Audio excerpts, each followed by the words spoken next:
Awo.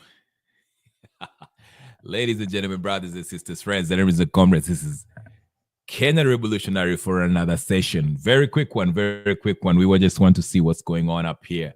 We see a lot of things happening with Ivory Coast.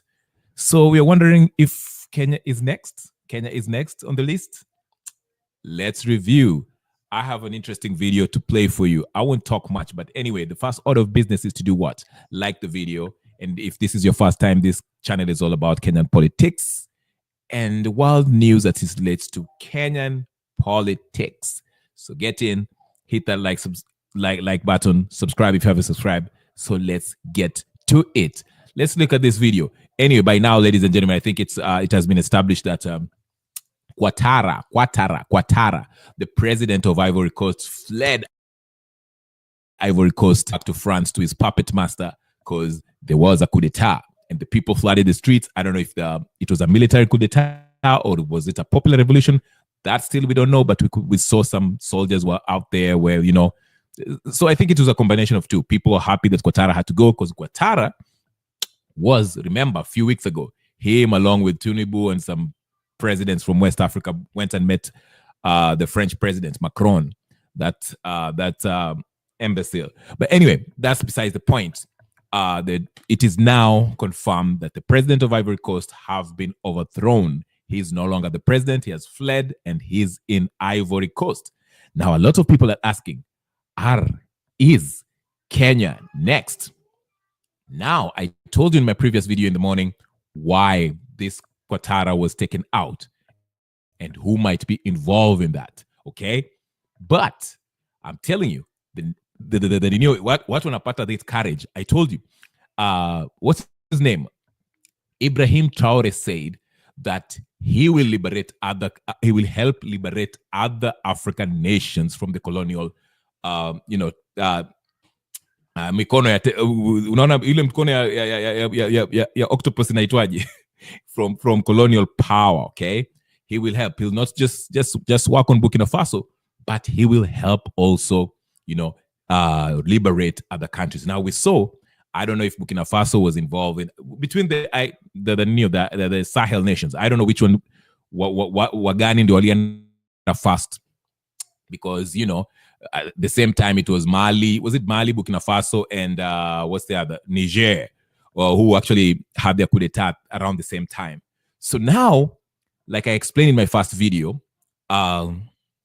Ivory Coast ilikuwa the only country. Remember, even before that, because even before then, Burkina Faso was being targeted by the West, the French and the Americans. They were looking for every way to penetrate through the Burkina Faso, because Burkina Faso is landlocked. Okay, they're not by the sea, so they needed a country. They needed a nearby country that is by the ocean, where they can bring their ship and the heavy artillery, ship them in, and move through and deal with Burkina Faso. And that came of all of these nations. Ouattara, the then president of Ivory Coast, they went and met up in France somewhere, Paris. There was a Paris summit which was held, and they sat there and they discussed. And Ouattara was like, you know what, Ivory Coast will be more than happy to receive boots on the ground, French forces, American forces, heavy artillery. Leteni hizo vitu zote. Move nani? You want to remove Ibrahim Traore? I will help you. Nipatie Trudeau as a typical, puppet master. He agreed upon this. Anyway, so the British, it was reported some months ago, British ships were docking at Ivory Coast with heavy artillery, tanks, and all this stuff. Okay, American forces or special forces were also reported, making their way through Ivory Coast, because the idea is these guys were going to help the so-called terrorists. Okay, those terrorist forces in Burkina Faso, who Ibrahim Traore has been fighting since he came to power, who have been funded by the French to give them a reason to stay in Burkina Faso by claiming that, we are here to stabilize Burkina Faso. Remember what they said? Africa does not need to the Africa's security. Africans cannot depend on foreign security forces to actually guarantee them security. You know, they have to have their own security forces to secure their own borders. Okay, so the French were actually giving money to the terrorist groups in Burkina Faso and the ones who are committing all these atrocities. Now, vile nani aliingia when Burkina Faso got in and Nani Ibrahim Traore, you know, took over power. He, you know, he got into agreement with Russia and Russia's special forces to help him out to weed out these terrorists, because, of course, Burkina Faso at the time that Traore took power, Burkina Faso was not well equipped to take on the advanced military artillery that the French and the Americans had. So he had to turn to Russians, who are also just as equipped as the Americans and the French, plus the Russian forces, to help him in this, undertaking this whole thing. So that's exactly what happened. So anyway, Burkina Faso, they're still working on their security, you know. But anyway, you heard what the general of the U.S., Michael Langley, the AFRICOM general, who said that, you know, started trying to paint Ibrahim Traore as the bad guy. And we all know, everybody, the world by now just know what propaganda is. So Africans were like, no. You attack Burkina Faso and we're going to have some problems, sir. Okay. And anyway, so they continued. So this is where Ouattara comes in. That's when they started, Ouattara gave them the okay, and they started bringing all these troops and special forces and whatever the case is, all this equipment through Ivory Coast.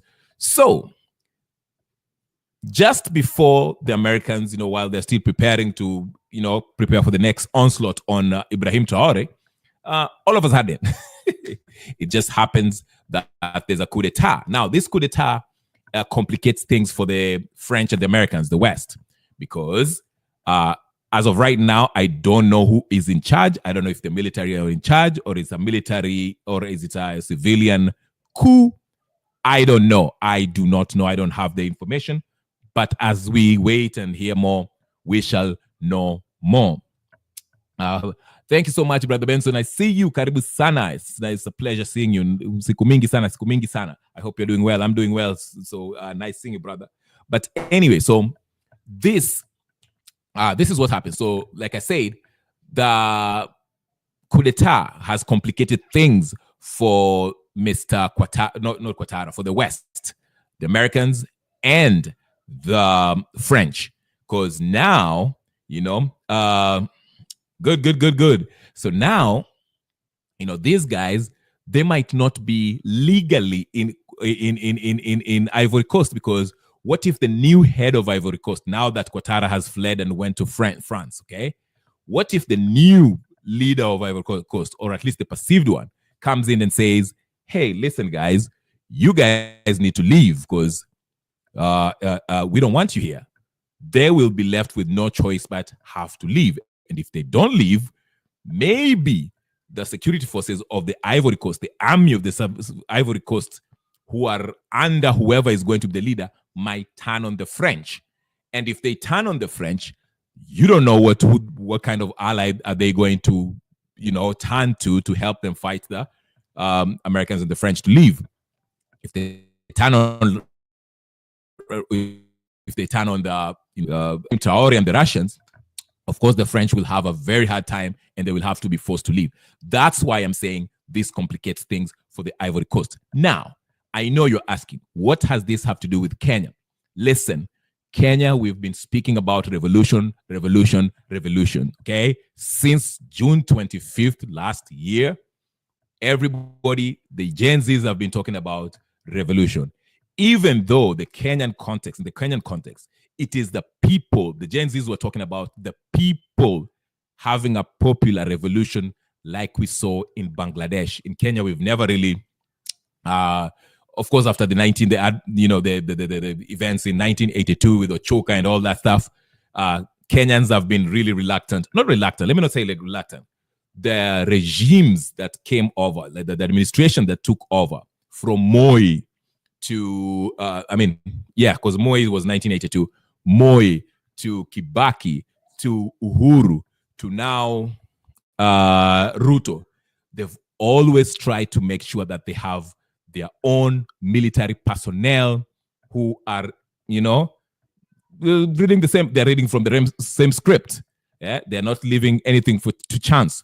But you never know. Anything can change because remember, Ibrahim Traore was not a top general in the army at the time that he actually did this. He was actually he was not there, but apparently he had some influence in the army, okay?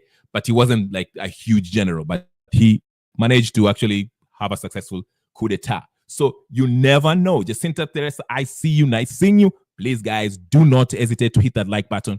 If you guys are watching on X, move over to YouTube. Check me out on YouTube. I'm Kenya Revolutionary. Come in and like. And if you want to get to the studio, I'll drop a link and you can join me on this discussion and we can exchange or ping pong ideas. If you have something you want to say about the Kenyan situation or the Burkina Faso problem or what's happening in Ouattara fleeing the scene, you can join me and tell me more about it. But anyway, back to the script. So now the question is, because this channel is all about Kenyan news and the world news as it relates to Kenya. So how does Ouattara's escape, Ouattara's being toppled, how does that affect Kenya? Because Kenya is a very volatile, politically speaking, volatile country. Especially after Ruto's tenure, during Ruto's tenure, we've seen a couple of mandamanos. He was almost toppled. You remember, Raila came out and told us that, hey, listen, if I didn't step in here, the military were basically going to take out Ruto. I don't know if Kahariri had some ideas. We don't know. But the idea now, listen, this is why Americans want to get rid of Ibrahim Traore so bad, because every African country are having this idea. They're saying, you know what? This is the way to go.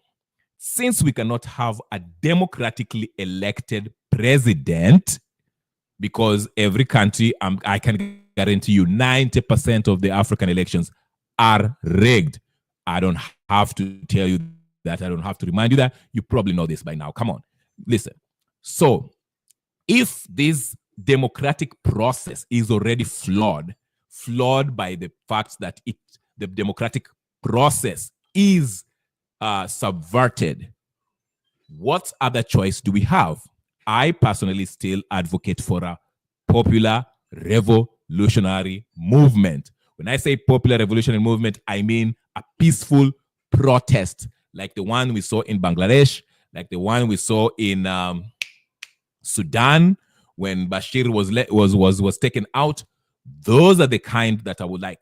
Listen, either way, coups, coup d'etats are never peaceful. Let's just get that clear. So even if you choose to use popular, peaceful way of trying to take out Ruto, it's not going to be peaceful. By that, I mean this. I'm not saying that the civilians are not going to be peaceful. The civilians were peaceful. We saw that with Gen Zs.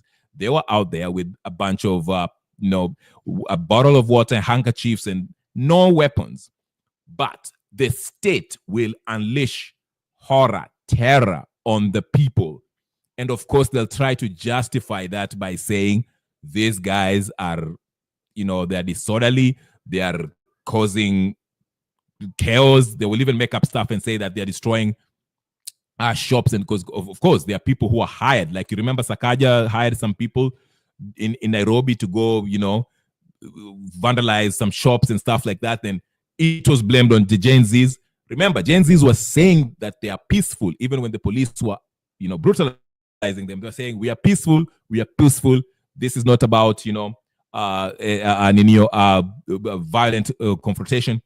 But still, they were being brutalized by the state. The state, like I say, power is never the transition of power. Majority of if you have a dictatorship, transition from a dictatorial power or dictatorial rule is never a peaceful exercise. Okay, we would like to have a transition of power that is peaceful.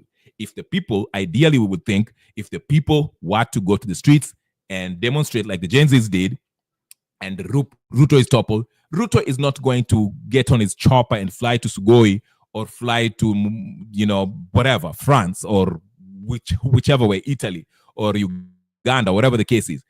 He's not going to do, that's not his first thing. Of course, he will try to escape. Number one thing, if we go and occupy State House Nairobi, his number one instinct will be to go to Sugoi, sit there and send the most deadliest police forces that he can gather to brutalize people, to see if people are going to break down or be intimidated.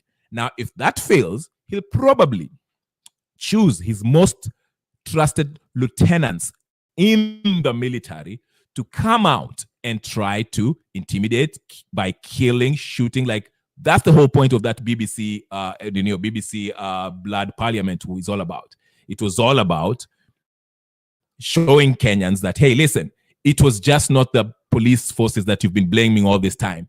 Members of the military were also part of this mess. So if you're going to go to the next Maandamano, as I hear some of you are saying on X, I'm just saying this is what Ruto is thinking, and whoever was making that blood parliament, just consider this. The military shall be on the streets, and they're not going to be on your side. They are going to shoot you, which is a false narrative, because I say this. There's a disconnect between what we were shown in blood parliament.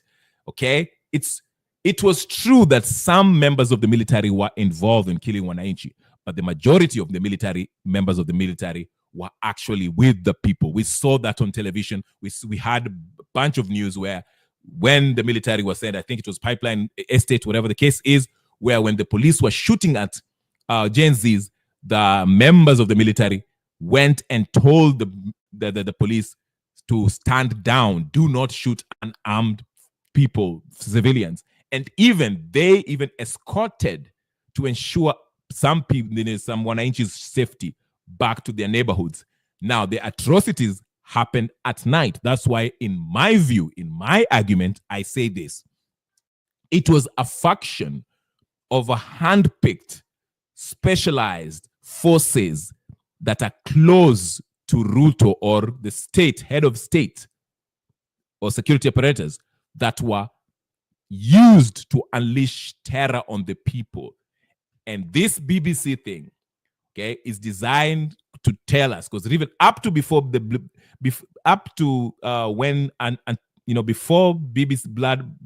documentary Blood Parliament, majority of Kenyans have this feeling that the military are always friendly to the people. Yeah, Leo nimesimama. Deep Navy, nice seeing you, brother. Like the video. If you want to join in, like I say, guys, if you want to join in the studio and have a discussion with me, I will throw you the link. You can get it. Leo nimesimama, because this is serious. Kwatara mehepa. That's why I have to stand. You can't sit on this. I just feel, listen, ladies and gentlemen, I strongly feel something is happening in Africa. I think this is the next wave of liberation, an economic liberation of Africa. Listen, colonialism is all about economy anyway, so let me just fix that, okay? Colonization is all about economy. It is about controlling your resources. The difference is, pre-1963, the colonialists were doing it directly using their own forces, police force and all that force. Then they've hired forces by, ambao walikuwa na train hapa Afrika, ambao wana train, and then, it was being done like that, okay? Now, then they gave us a fake independence and put their puppets in place. Jomo Kenyatta, Moi, and go down the list, okay? All of them have been puppets, okay? And the fake opposition thereof, the Raila Odingas, Martha Karuas, and all these idiots. Now, listen to me. So the first phase was a direct colonialism, where they actually forced it. It was kind of, you can draw parallels with slavery, but let me just use colonialism as far. So they kind of came to your country, they came with their soldiers. They trained a couple of soldiers, your own from the indigenous people, to protect their interest. While they took up your land, bring on their laws and told you how to behave, basically. And if you were out of line, they will kill you. Just like the Mau Mau when they stood up. Mau Mau movement was all about fighting for the land that was taken by the British. That is what's going on. Something very interesting that's happening in South Africa about the expropriation bill that, all these white South Africans are complaining about. That's why they are being shipped to America. But that's another story for another day. Let's stick to Kenya, shall we? Thank you. I'm coming to Kenya. But anyway, so like I say, the first phase of colonialism was a direct, where the colonialists were there, they had the administrators and they were telling you what to do, whatever.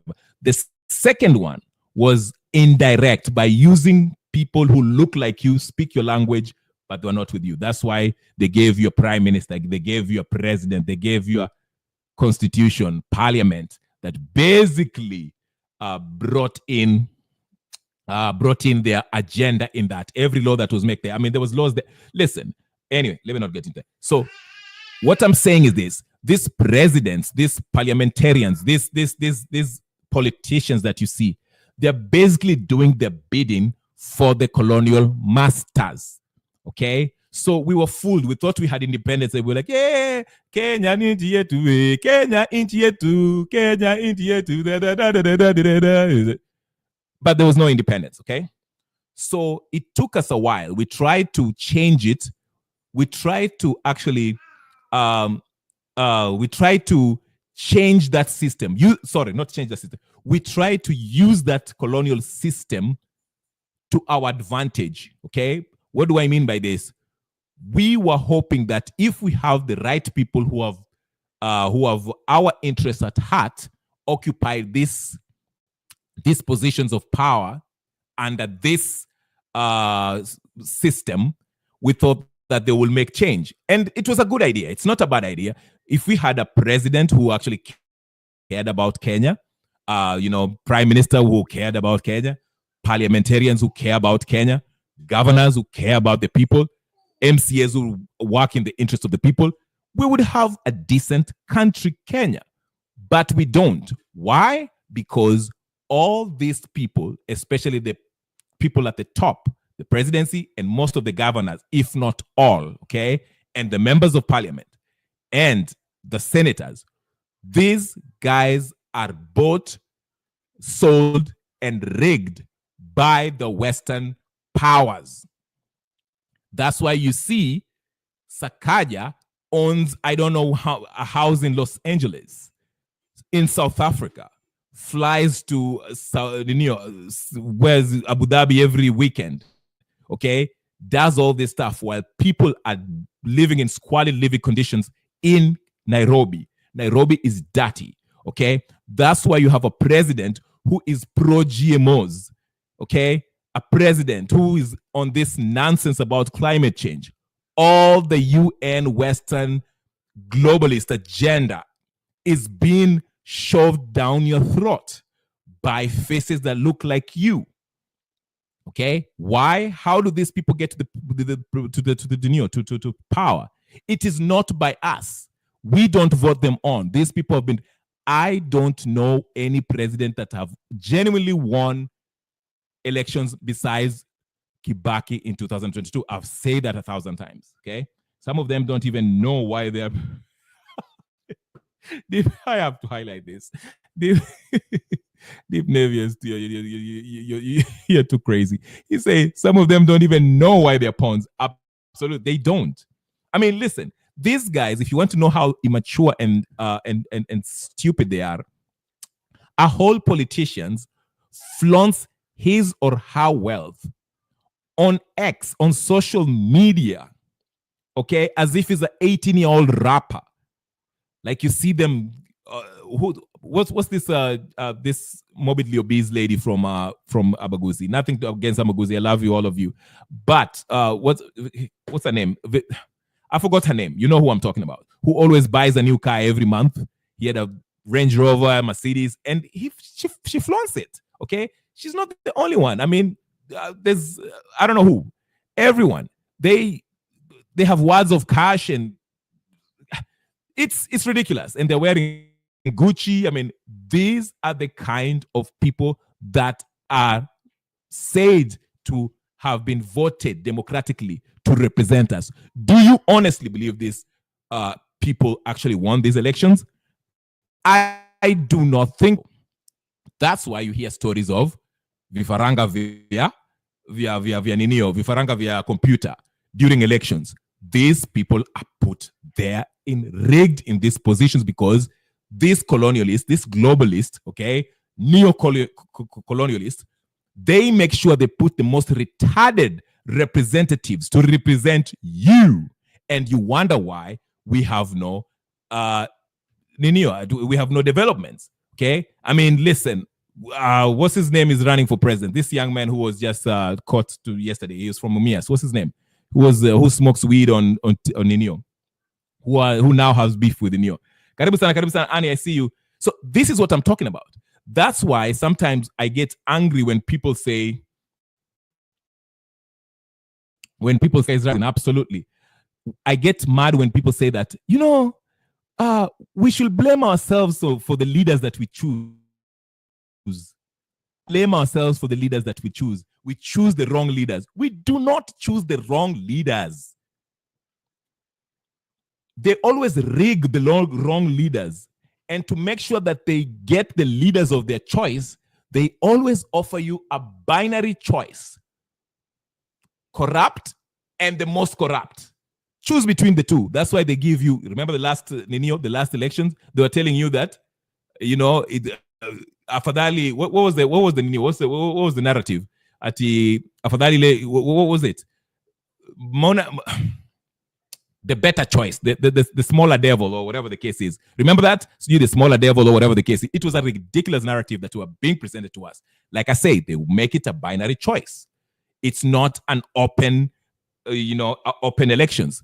So the same thing we can argue about the US. That's why some people in US, they always argue that, okay, this whole Democrats versus Republican, it's not democratic because, you can't have two parties that just, dominate the system. But that's not the near that I want to drive. I want to stick to Kenya. But what I'm saying is this. What has happened to Katara, the president of Ivory Coast? Not only that, it started with who? Ibrahim Traore is giving Africa an idea, is encouraging Africans, showing Africans that, you know what? This is the next level of liberation. True liberation is when you have control of your own resources. You have control of your own security. You can secure your own borders by your own forces, and you have control of your resources. That way, you can actually start spending time by doing what? Taking care of the people, investing on the people, education, healthcare, okay? Food production. We don't have to import rice from China or USA or corn from USA and stuff. That's why you see the number one thing that Burkina Faso did. I use the Burkina Faso because he's the one who's getting a lot of headlines. The first thing that he did was to increase production because they wanted to be food secure. Kenya can be food secure, ladies and gentlemen, brothers and sisters, friends, enemies and comrades. If you didn't know, now you know. Okay? Kenya can be food secure. But again, we are taking loans from those very colonialists who are telling us what we need to grow. If you hear Ruto saying that we should grow avocado instead of growing more maize, that's not coming from Ruto. That is coming from the loan terms that he took from from the World Bank. They tell you what to grow. And what you grow is going to be exported back to them. They go process it. And after they process it, they mark the price and send it back to you, selling to you 3 times than what you could have paid for if you produced it in Kenya. See what I'm saying? Hiyo ndio mchezo unachezwa hapa. So what I'm trying to say is that the latest event that has happened in Ivory Coast is actually encouraging Africans, even Kenyans, to say, what if? Is it our turn? Is it our turn? Is it our turn? I'll show you a clip real quick so I can share with you this guy who I think it was funny, but I think if Ruto sees this, he's going to be a little bit perturbed by his thought process. Not only Ruto, but the whole political class must be shaking in their boots if they hear somebody like this. Let me play you this, ladies and gentlemen, brothers and sisters. If I can only, sorry, my computer is slow as it comes, but we shall work with it. Amanda Mnagani, we shall work with it. Here it is. All right. It is not easy. Let me try to expand it. Can as I? before. It is not easy as you see people you are thinking. You, Ruto, we are coming for you. You, Raila, we are coming for you. You, Kalonzo, we are coming for you. You, Gachagua, we are coming for you. All right, just give me a second. All the entire ministers of the fucking shit regime. Oh, Jesus. We are coming for you.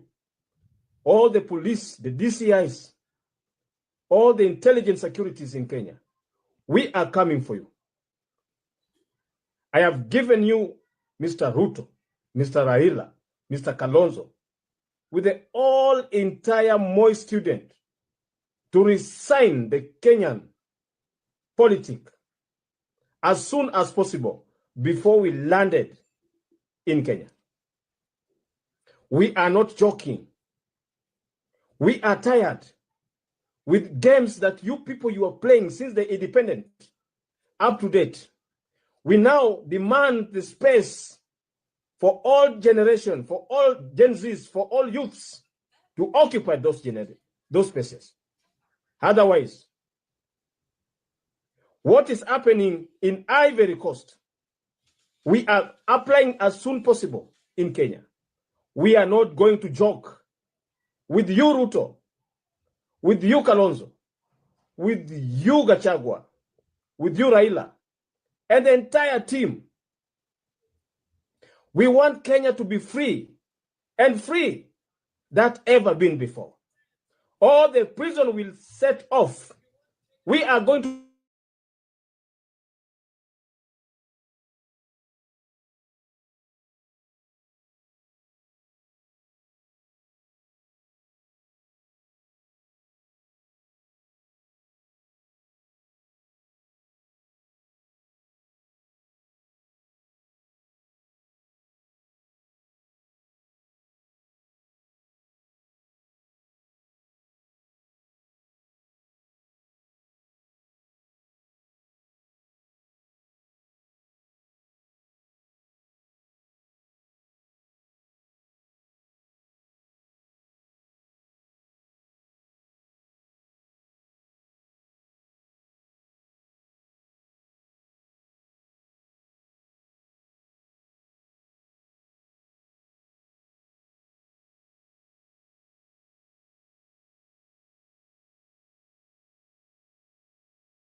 All right, guys.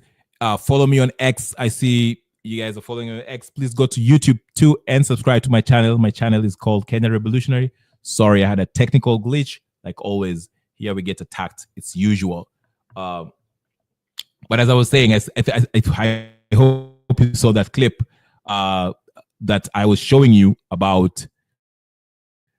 This is a Kenyan guy who was talking about what they would do since what have after the events that have happened in Ivory Coast. He's saying that, hey, listen, Ruto, Gachagua, Raila, all of you, Mukai Chonjo, you might be next. This is what's going on. And listen, guys, I've been saying this, and I don't want to beat more on this horse because I think this is a dead horse by this point.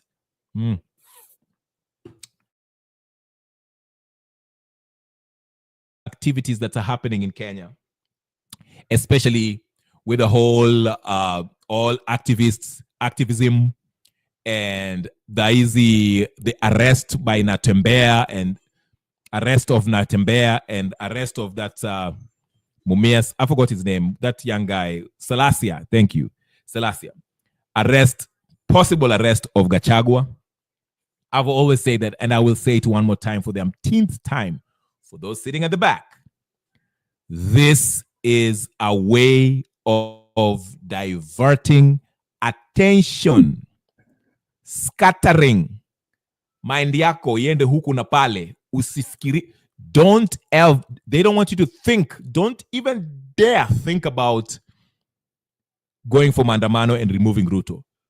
That is the whole idea. That's why you see our watu, they are very busy right now. They are not going to stop. They are not going to stop. They are very busy. Natembeya ameshikwa huku, kesi yake itafunguliwa hapo. They want to impeach him. So the whole Natembeya story will be inaendelea huku. So majority of people will be swayed and be paying attention to Natembeya.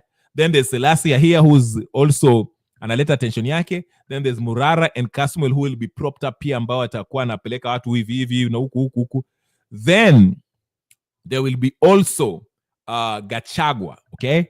If this Natembeya story of corruption and all this nonsense and the arrest, if it's not gaining any traction, if Selassie's case of being arrested and all this stuff, if it's not gaining any traction, here it is, they're throwing you another one with Martha Karua and Boniface Mwangi and Hanifa. Oh, they're going to Uganda with Suluhu. I told you why they're going for Suluhu. I told you why they're going for Suluhu.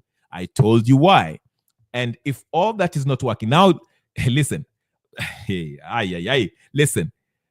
I told you why they're going for Suluhu. Just today, you saw Martha Karua take a picture with Bobby Wine. I told you about Uganda is also of their interest. Always remember, I told you a few months ago, Uganda discovered $12 trillion US dollars worth of gold deposits that are ready to be mined from Uganda. Okay? And again, the first thing that happened is, the US started blaming Uganda for not being supportive of, being tolerant of their LGBTQISTU VWXYZ community. Oh, Mara Museveni is violating human rights. We've known Museveni is a dictator. Why now? Today you saw Martha Karua pose with Bobby Wine. Oh, she's in Uganda. She's really busy. Bobby Wine, ameanza kuwaka moto sasa. Oh, now let's check on. That's why you see Muhozi. Muhozi is saying he will end up in his basement. Go check out Muhozi, the son of Museveni. He's saying, oh, at his in his basement. Why do you think he's saying that? Why do you think attention is now on the Eastern African countries, this Uganda? Why are these Kenyan activists so they're out there taking their activism in Uganda and in Tanzania? Like I said, there's interest, not their interest, but their boss's interest, the West. I told you, this is how they start fanning the flames of a regime change. The first step is demonization. That's why you see, all of a sudden, Suluhu is this evil Idi Amin mama. Okay? Oh, she's detained, Boniface Mwangi, amefanya nini? Are we forgetting that Suluhu is the one who was meeting Ruto and Raila secretly in I don't know where, in Mombasa, there to panga hii mambo ya BBI? Are we forgetting? That time back then, she wasn't evil. She wasn't a mean mama. No. But like I said, why are they going for Suluhu? As soon as Tanzania announces that they're banning the use of US dollar in Tanzania, oh, our Western-backed commercial activists are very busy. Everyone is going to Arusha, Dar es Salaam. Oh, we forgot. Kampala. They are really busy, and they're going to be busy. They're going to be busy. On the local front, Ruto is playing this game of divide and conquer, and also diverting attention from issues at hand. The finance bill, because he knows that's a hot potato issue. Okay, that's a hot potato that you will usishike. You anajua inaweza kufanya Gen Z waende kwa street tonight. Okay, so now that we are approaching that time for a new finance bill to be passed, of course there'll be public participation. Should be.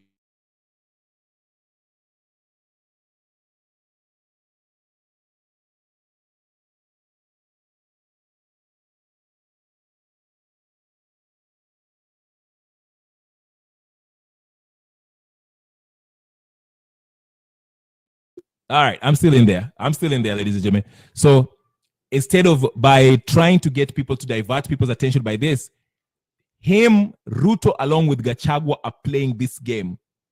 Let's beef. That's the name of the game. Let's beef. Now, Gachagua has ramped up his rhetoric, telling you about everything and everything. He's even calling Ruto names. That's the whole point, ladies and gentlemen, brothers and sisters, friends, enemies, and comrades. That is what these guys are doing, diverting attention. I told you, these people are not that smart. They cannot govern. They cannot govern.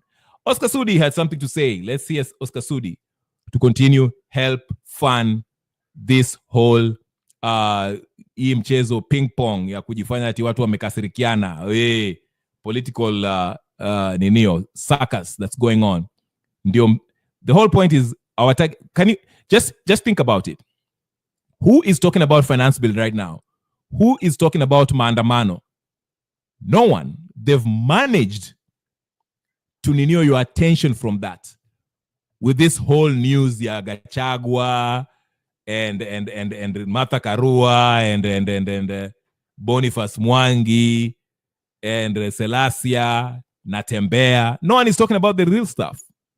Okay? You see how wamecheza? Nobody's talking about that. The stuff that we should be worried about, that we actually ought to be talking about as people who care about these issues. Okay? Okay, let's see about from engineer mwenyewe. I hope you guys are familiar with engineer. Sorry guys, again. Hapa ni kungangana kidogo tu. Tuko na shida lakini tutaendelea.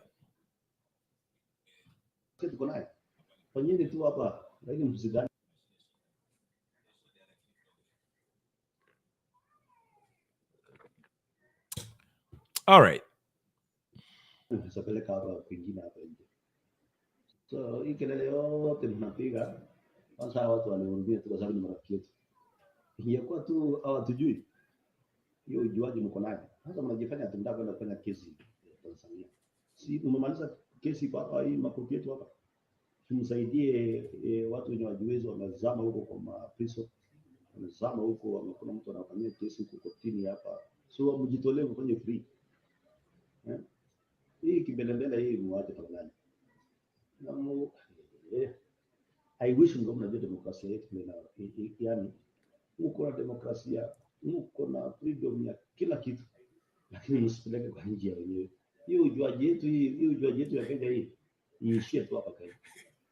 Kama ningekuwa Mama Suluhu, lakini Mama Suluhu chonjo kabisa. Waikuja next time, make sure wanakula marago. Wajue hii ujuaji ya Kenya usipeleka kwa nchi nyingine. Ungeweka viboko hawa. Hizo.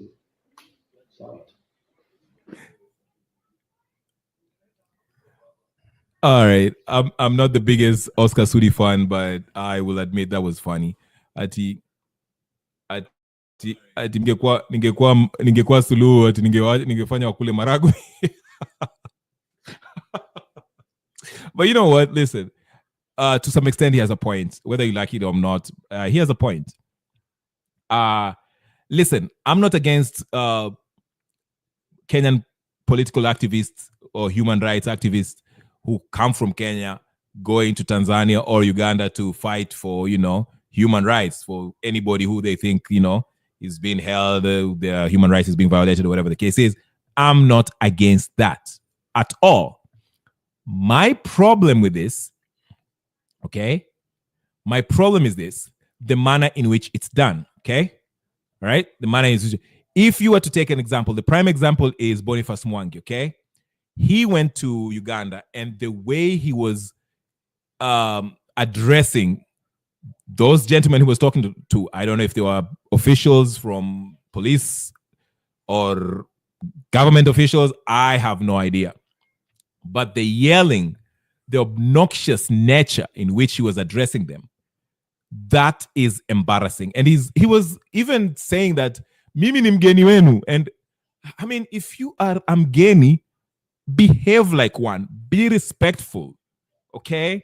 Observe some decorum. Okay? But this guy was actually really, really disrespectful. If I was Suluhu, I would have taught you a lesson. They say he has disappeared. I actually don't believe it. In my opinion, this is a staged drama.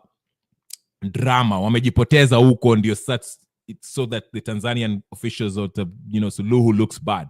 Like I told you, there's a reason why they're doing this.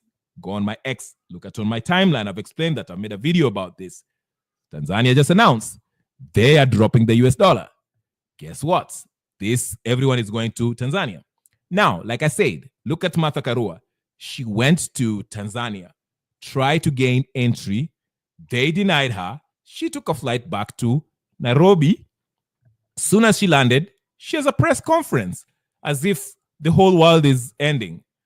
After the press conference, a few hours later, she's on primetime news at 8 p.m. night NTV, spewing this whole nonsense, talking about her ordeal. After that, the next day, she's on Fix the Nation. I don't know what nation she's fixing. She should be on Destroy the Nation because she's actually destroying it. But anyway, okay, just a bunch of nothing, excitement about nothing. Okay, you got denied entry from Tanzania. Big freaking deal. Go back to your country, try to fight for people who actually need that help from influential people like you. Because Martha Karua, if I'm not wrong, when Ruto was brutalizing, shooting people down at Nyalenda, okay, remember that episode? Those guys were Azimio fans, were Azimio supporters. I didn't see you, Martha Karua, go to Kisumu and be like, hey, listen, I'm sorry for what happened. Oh my God, these people should be compensated and all this. No. Selective activism, because we know that money that you receive probably from USAID, okay, or Ford Foundation or whatever the case, they don't want you to go for the little man up there, wakid wao, watu ambao wanauliwa, au majenzi ambao wameuliwa. No, they want you to go for those heads of states around your area who are not playing by the playbook that the colonizers want you to stick by. Okay? So that is why some of us have a problem with this whole thing. That's why, to me, honestly, and I'll unashamedly stick with Suluhu on this issue. I might not agree with how Tundu Lissu was treated or why he was arrested, but on this Kenyan issue, I'm with Suluhu. I don't care how you think, I'm with Suluhu. You come to my country, okay, and you go to our courts acting the way this Boniface Mwangi was acting, making videos and treating our officials as if they're beneath you, or you're going to learn what it means to be humble and polite. Okay? You will learn. I will make you learn. If I was Suluhu, so I'm 100% with Suluhu on this issue. You can be a human rights activist and do it in a respectable way. I'm not expecting you to, bow down to Suluhu or whoever the case is, but there's ways to do it, okay? And then you come back here. Of course, you want attention. Unataka clout. Unataka the what do you call it? The news to capture this story, and you spend an hour speaking about nothing. Okay, so Suluhu, do what you need to do. Some of these folks need to learn. We know who's behind them. Teach them a lesson. Let them pay for this. Let me tell you something. For those of you who are still to think Suluhu is that evil, she might be. I can care less. But on this issue, I agree with her. Let me tell you something, ladies and gentlemen, brothers and sisters, friends, and comrades.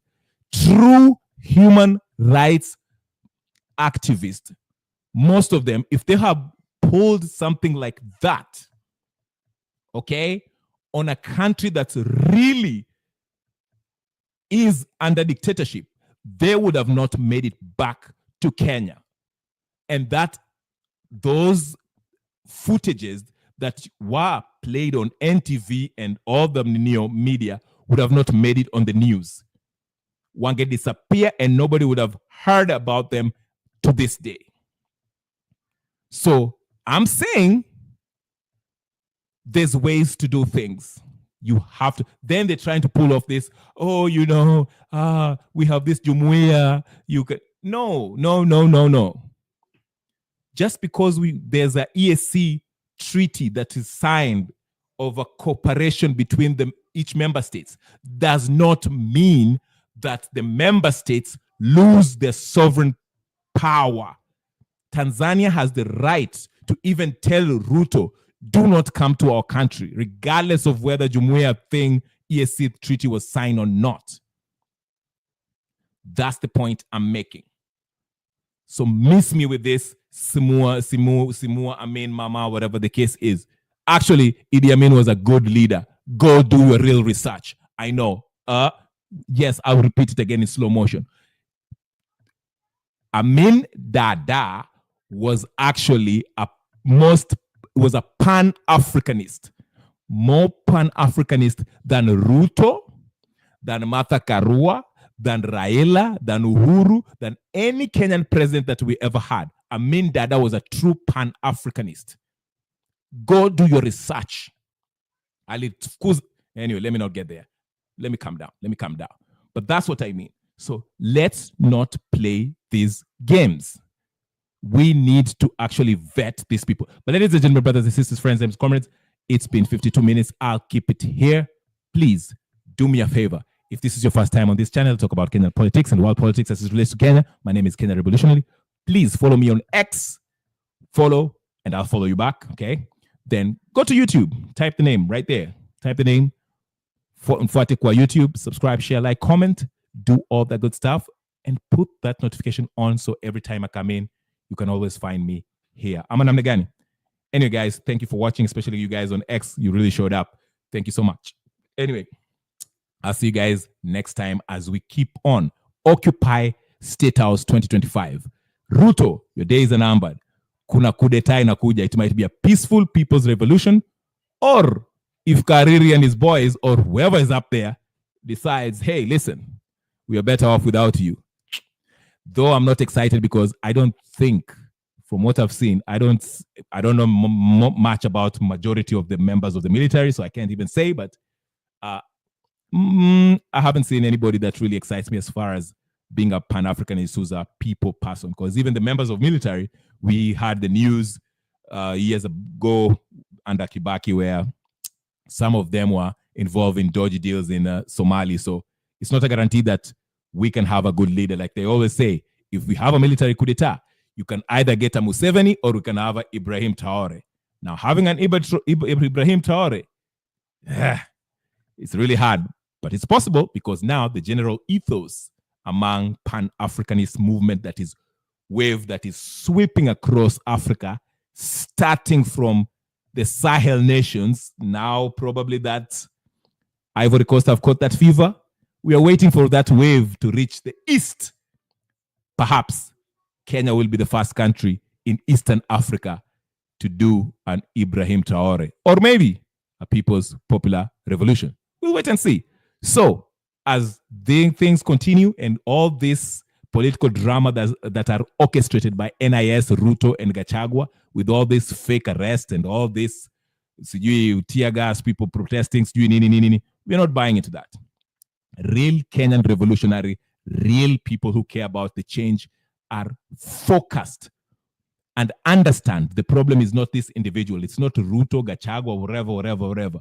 They are all the problem. So we have to break down and do away with the system that produce the Rutos of this world, the Uhurus of this world, the Railas of this world, the Gachaguas of this world, the Musalia Mudavadi of this world, the Papa Aroma of this world, the Wamalo of this world, the Karua of this world, the Boniface Mwangi of this world, the Hanifas of this world. We have to break that system. And what I advocate for is a peaceful, popular, revolutionary people to go to the streets like we did last June 25th, go to State House, and we tell Ruto, step down, not right now, but right now. And after that, anapelekwa kamiti, yeye, Gachagua, Raila, Uhuru, and we shall open the books and see nani aliiba nini na nani aliiba nini, moja kwa moja.